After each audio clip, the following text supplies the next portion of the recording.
My name is Julian West, and I am 29 years old, and I live in the beautiful but very rainy city of Portland, Oregon. I have lived here for 5 years now, and I work as a senior computer programmer for a mid-sized software company that specializes in creating tools for local businesses. I love my city because of the smell of pine trees and the sound of the rain hitting the windows of the coffee shops where I spend most of my weekends. I am the kind of person who finds peace in logic and numbers and the clean lines of a well-written piece of computer code. My life was pretty good for a long time because I took great pride in my work, and I felt like I was making a real difference in my community. I was the person everyone came to when they had a difficult problem to solve, and I never minded staying late to make sure everything was perfect. But my peaceful life started to fall apart when the company hired a woman named Brenda to be my partner on a massive project for the city government. Brenda was about 15 years older than me, and she had a way of talking that made her sound like she knew everything in the world, but she actually knew very little about modern programming. From the very first day she arrived in the office, I could tell that something was off. She would spend the first 2 hours of the morning talking about her cats and her expensive weekend trips to the coast, while I was already 300 lines deep into our shared project. Our office was a typical Portland setup with exposed brick walls and big windows, but Brenda always kept her office door closed. She told our boss, whose name is Mr. Henderson, that she needed total silence to focus on the complex algorithms we were supposed to be building together. At first, I believed her, and I felt bad for interrupting her, so I would just do my work and her work too. I thought that maybe she was just a slower worker, or maybe she was doing the heavy thinking while I did the typing. But then I started to notice things that did not add up. I would walk by her office to go to the break room for more coffee, and I would hear the distinct sound of a computer mouse-clicking rapidly. It was not the steady rhythm of someone writing code, but rather the frantic clicking of someone playing a game. One afternoon, the cleaning crew left her door slightly ajar, and as I passed by, I saw her reflection in the window. She was not looking at a code editor at all. She was playing Solitaire. She was sitting there in her ergonomic chair with a blanket over her lap, just clicking away at digital cards while I was sweating over a deadline that was only 3 days away. I felt a surge of anger rise up in my chest, but I decided to stay calm and professional. I figured that if I just did a great job, the boss would eventually see who was actually doing the work. However, things only got worse from there. Brenda started taking naps in her office after lunch. She would lock her door and turn off the lights, and if I knocked to ask her a question about the database, she would shout through the door that she was in a deep flow state and could not be disturbed. I was working 60 hours a week, while she was getting paid a higher salary than me to sleep and play games. The breaking point came when Mr. Henderson called us both into his office for a progress report. Brenda sat there with a smug smile and told him that she had been working tirelessly on the back-end architecture of the system, while I had been focusing on the easier front-end visuals. This was a total lie because I had written every single line of code for both parts of the project. I waited for her to show him some proof, but she just waved her hand and said that the code was not ready for a live demo yet because she was still perfecting the logic. Mr. Henderson patted her on the back and told her she was doing a great job, and then he turned to me and asked why I was looking so tired and if I needed to manage my time better. I was absolutely floored. I realized then that being a hard worker was not enough to protect me from a manipulator like Brenda. I needed to do something to expose her laziness without looking like a whiner or a snitch. I am a programmer, so I decided to use my skills to create a little bit of digital justice. I knew that Brenda was obsessed with the classic Solitaire game that came pre-installed on our company computers. It was her primary escape from work, and she spent hours on it every single day. I waited until one Friday evening when everyone had gone home to get a drink at the local brewery. I told them I had a few more bugs to squash and that I would join them later. Once the office was empty, I went into Brenda's office. The air smelled like her expensive floral perfume, and there was a literal pillow stashed behind her desk. I sat down at her computer and felt a bit nervous, but I knew I had to do this. I opened up her File Explorer and found the executable file for the Solitaire game.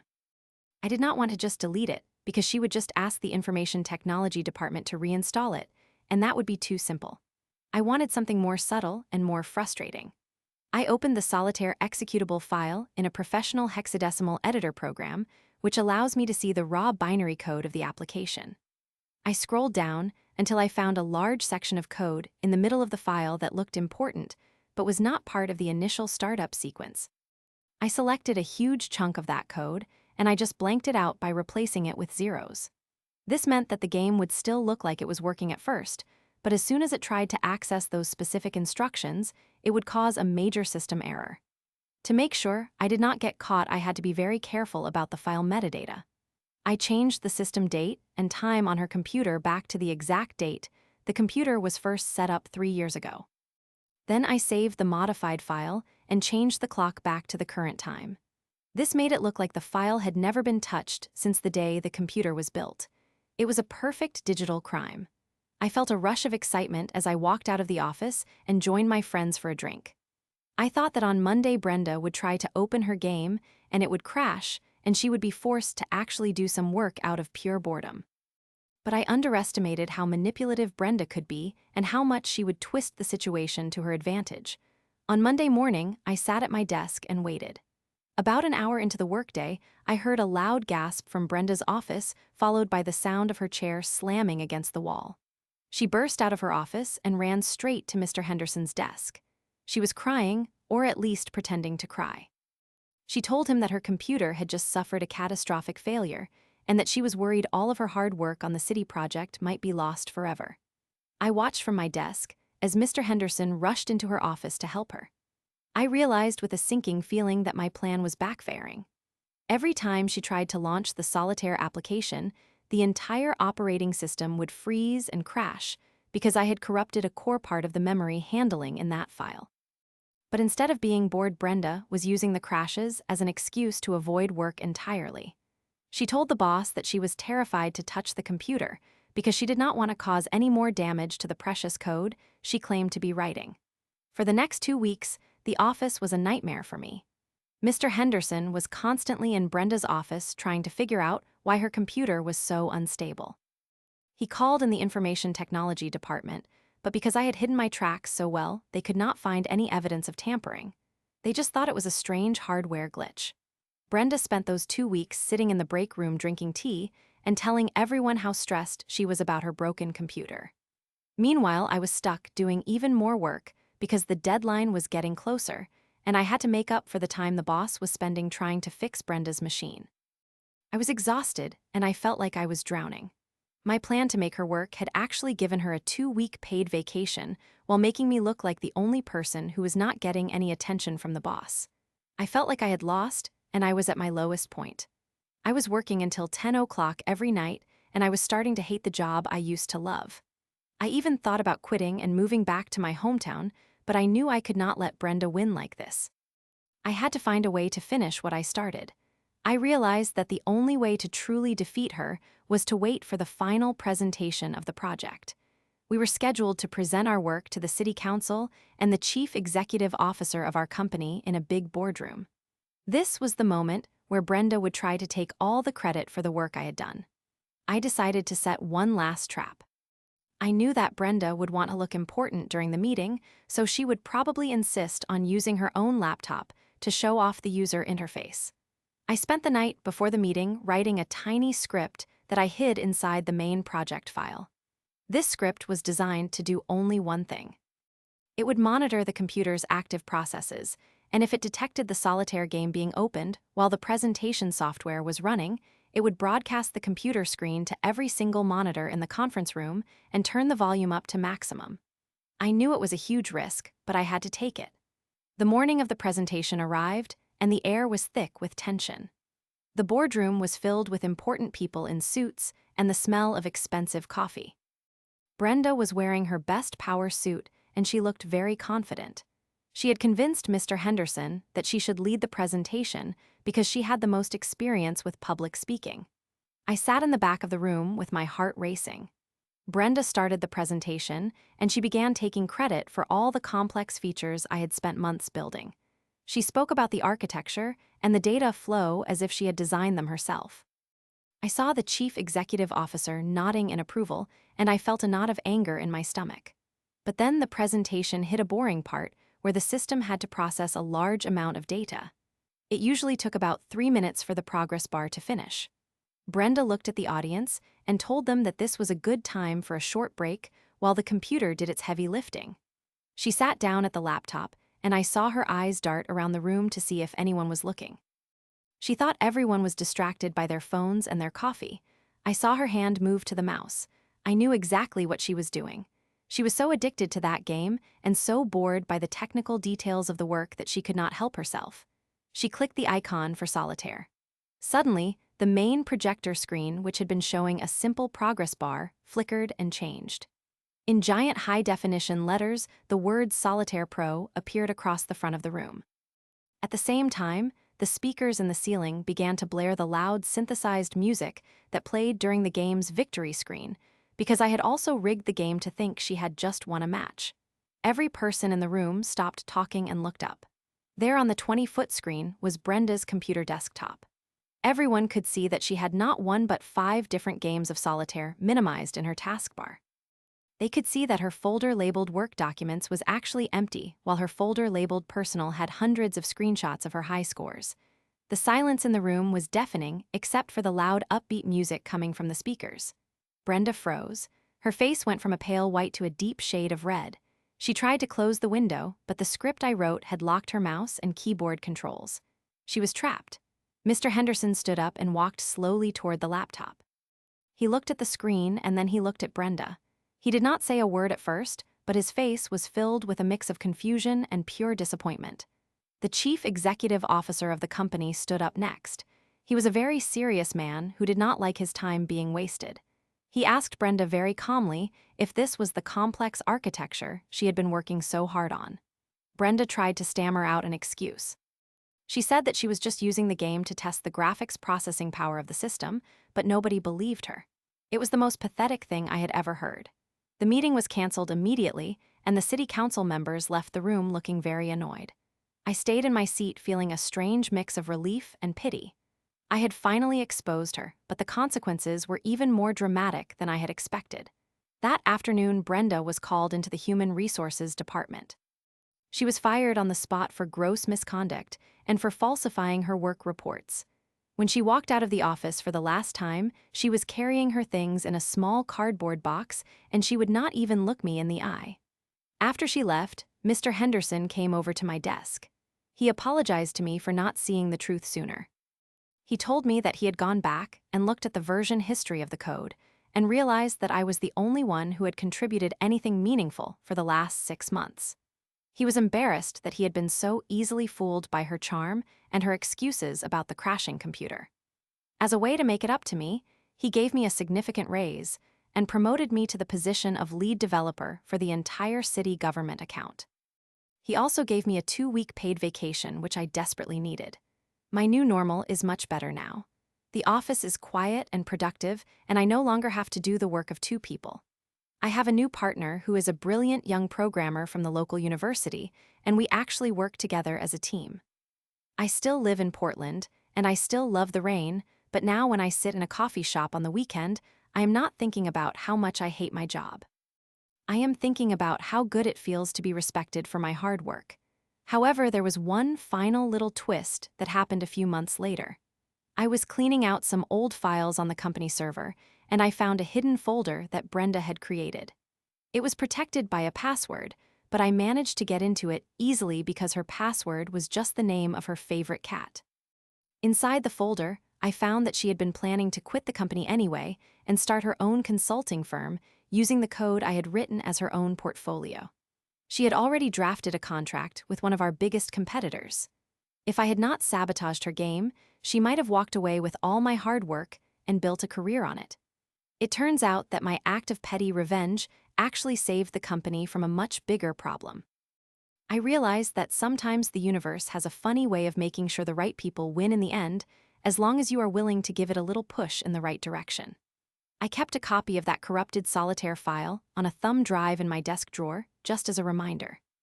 Every now and then, when I am feeling a bit stressed, I look at it and smile knowing that a few lines of code and a bit of a hex editor were all it took to change my life for the better and get the justice I deserved.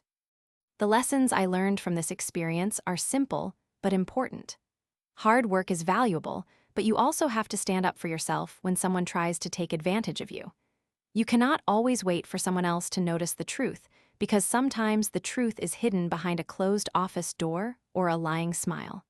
You have to be your own advocate and use the tools you have to protect your integrity and your future. I am proud of what I did, and I am even more proud of the work I am doing now. My career is on an upward path, and I am finally at peace in my rainy city knowing that my desk is clear, and my code is clean, and my enemies are nowhere to be found. The story of Brenda and the crashing computer is now a bit of a legend in our office, but nobody knows it was me who did it except for me and the silence of the Portland trees. It is a secret I will keep forever because the results speak for themselves, and the silence of a job well done is the best reward of all. I have learned to trust my instincts and to keep my eyes open because you never know when a simple game might turn into a battle for your professional life. But I am ready for whatever comes next because I know that I have the skills and the courage to handle it, and that is the most important thing of all in this long journey of life. The rain continues to fall outside my window today, and as I type these last few words, I feel a sense of completion that no amount of money or praise could ever give me. I am Julian West, and I am a programmer who knows how to play the game better than anyone else. My journey through this conflict has taught me that the most powerful thing a person can possess is not just technical skill, but the wisdom to know when to use it to stand up for what is right. I used to be afraid of confrontation, but now I understand that sometimes a well-placed bit of chaos is necessary to restore order. Brenda thought she was the smartest person in the room because she knew how to manipulate people, but she forgot that in a world built on logic, the truth always finds a way to reveal itself eventually. I was just the catalyst for that revelation. Looking back, I do not feel guilty for what I did because it was the only way to stop a cycle of abuse and theft that would have eventually hurt many more people than just me. The company is stronger now, and my team is more unified than ever. We have built a culture of transparency and mutual respect that started from the ashes of that disastrous presentation. Even Mr. Henderson has changed, and he now takes a more active role in understanding the day-to-day technical work of his employees, which has made him a much better leader. It is funny how one small act can have such a ripple effect throughout an entire organization. I sometimes wonder where Brenda is now, and if she has learned anything from her mistakes, but I suspect she is probably out there somewhere looking for another group of people to trick into doing her work for her. But she will never be able to trick me again, and she will never be able to take away the confidence I gained from standing my ground. My story is one of resilience and a little bit of technical mischief, but most of all it is a story about finding your voice in a world that often tries to silence you. I am happy with the person I have become through this process, and I look forward to many more years of solving problems and creating great things here in the heart of Oregon. The rainy season will eventually give way to summer, and the sun will shine on the pine trees once more, and I will be here ready to face the next challenge with a smile and a keyboard and a heart full of strength.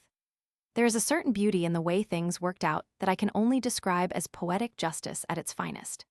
The very game she used to avoid her responsibilities became the tool that brought her down, and the very silence she used to hide her laziness became the stage for her public exposure.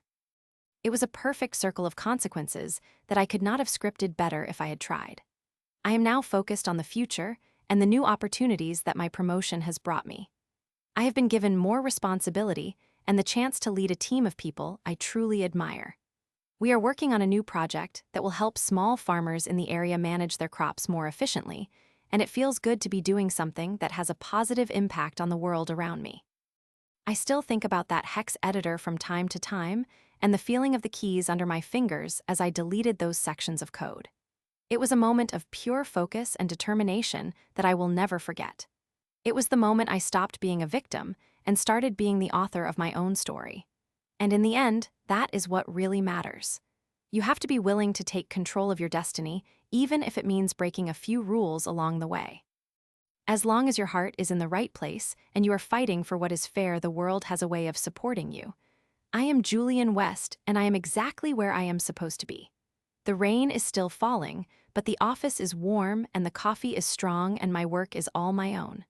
I have found my place and I have earned my peace, and that is more than enough for me. My life is full of possibilities, and I am ready to explore every single one of them with the same passion and integrity that got me through the darkest days of my career.